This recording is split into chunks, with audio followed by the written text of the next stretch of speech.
I call it WayLing. WayLing. So WayLing is the founding name. Okay. I mixed up everything. Yeah. Everything deadly. All recipes. Yeah. If you can prove to me that you come out with something and I can't anti-lock it, then I would add it. Yeah. I would take it into my stable and say, yeah. WayLing. So if you punch the kick, I'm going to want to draw back. I'm going to want to duck. So therefore what I want is if the kick comes, it's a protection punch. WayLing.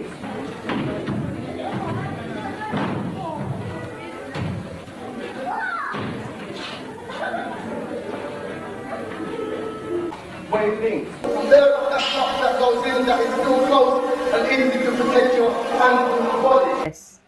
One of his, I don't know if both of them did anything, but I know one of his sons did llama, did crane, and did ape. So what happened is these are animal styles. Yes, okay. Which Uncle Ruben eventually put into his art. Because what happened is Brian Lau was teaching him the Wing Chun and Tai Chi. His son was teaching him the llama, the crane, and the ape. You understand? Along the way, after learning from these guys, what happened is they got deported.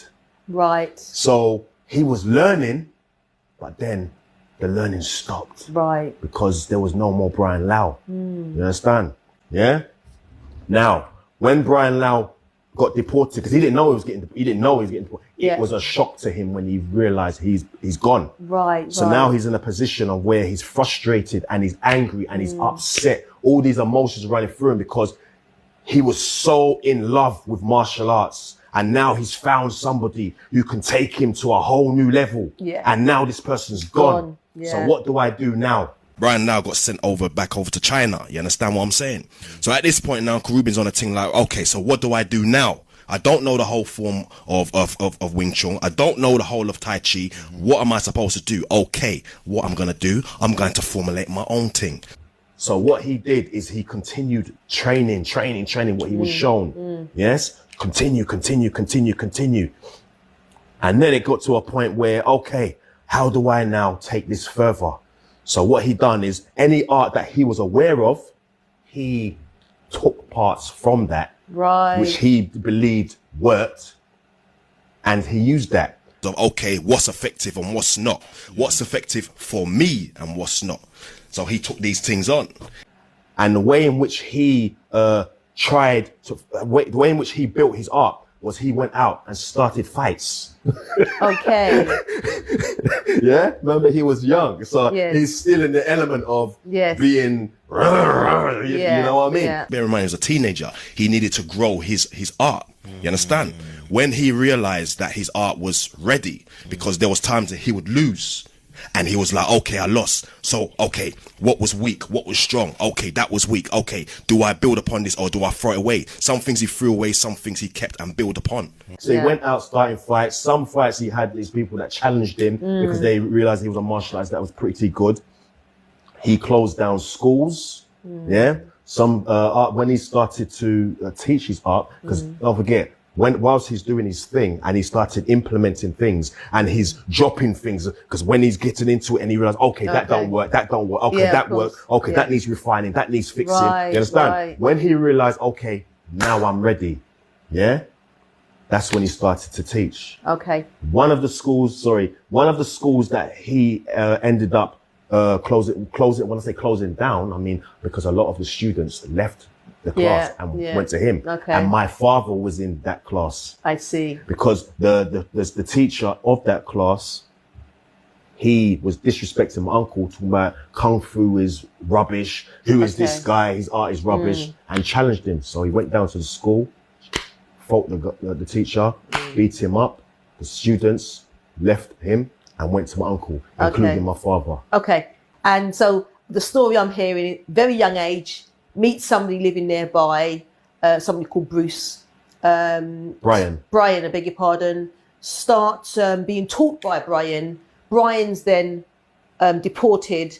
Uncle Ruben decides that he's going to go out and learn different types of art. As a result of that, he combined them, which then became WayLing. He didn't learn different types of art, but what he done is what he knew of different arts, because he got into combat with them and things. This had him to say, okay, I'm going to take that. Okay, I like that move. Okay, that didn't work. Okay, he got in with that. Okay, I like the way he blocked like that. So I'm going to use that. I'm going to use that. When he got through that didn't work when I blocked. So I'm going to throw that away. I'm going to strengthen that. Yeah. That's how he did it. So he really did create his own style, didn't he? He really did create his own style. So he named it accordingly. The reason why he named it WayLing is because he recalls Brian Lau used to always say, like Bruce Lee, no way as way and no limitation as limitation. So what he done, no way as way and no limitation as limitation. Yeah. What do I call it?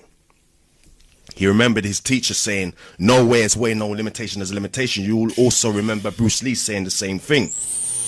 So he said, okay, no way as way. Okay, way. No limitation as a limitation.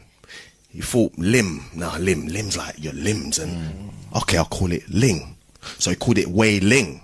And the reason why it's called WayLing is to remember Brian Lau, who put him in that direction, the change of direction, because he was fully into the martial arts. Yeah. So there's many more ways than one. There's so many different ways in which you can explain it, but to sort of make it an easy explanation, if you like, yeah, there's many more ways than one. No way as way. So when you hear WayLing, you hear no way as way, no limitation as a limitation. You hear Brian Lau. You understand? Yes. Yeah, you hear many more ways than one, because there's more ways than one to do all things. Right. There are many more ways than one to do anything, and no limitation as limitation. If you need to go around the wall, you might need to go under. You might have to dig, go under, go around, climb, break through. Okay. And it was to basically remind him of Brian Lau. That's why he called it WayLing. Way was for no way as way. Limitation was ling. He didn't want to call it lim, because he wanted it to sound Chinese. So he said ling. Okay, WayLing. Fantastic. And when did he die? What year? He died in 2011. No way as way, no limitation as a limitation. WayLing.